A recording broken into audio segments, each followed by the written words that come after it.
Here we are at example 4e from our 1.3 number 2 set of notes. We're looking at the limit as x approaches 0 of the tangent of 4x over 4x. Now in previous examples what we've seen is where if we have this value in front of x being the same on top and bottom, well then odds are it's going to come out to be either 1 or 0 based on whichever trig function that we were looking at. However, we're not really sure which one to do. But one thing that we can do is kind of use those previous definitions to kind of help us out in determining what is in fact the correct limit. Now, what we can do is go ahead and break up our tangent function. A lot of times in trig, what we would do if we were trying to do like trig identities is break things up in terms of sine and cosine. So let's go ahead and do that, and then maybe that can determine what our limit's actually going to end up becoming.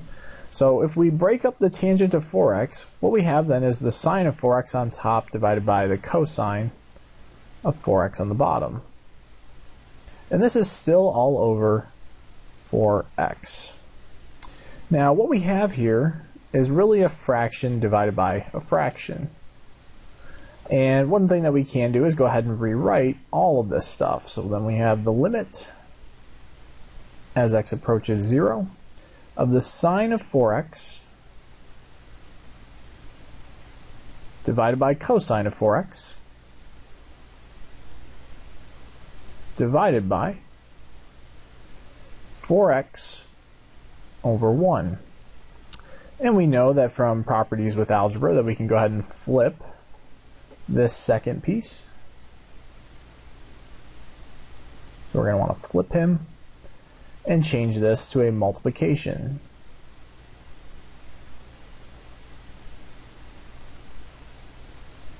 So when we do that, we have the limit as x approaches 0 of the sine of 4x, so we're still keeping the first guy just the way he is, all over cosine of 4x times 1 over 4x. And as you know, multiplication is in fact commutative.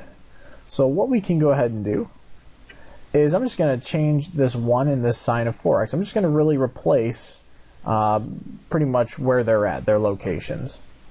So then we end up with the limit as x approaches 0 of, again, just swapping this top, we end up with 1 over cosine of 4x times the sine of 4x over 4x. Now the whole reason why I would swap those two is because if we just look at this particular limit, again, using that limit with properties, the product property says that we can go ahead and apply this limit to both of them. So we have the limit as x approaches 0 of 1 over cosine of 4x times the limit as x approaches 0 of the sine of 4x all over 4x.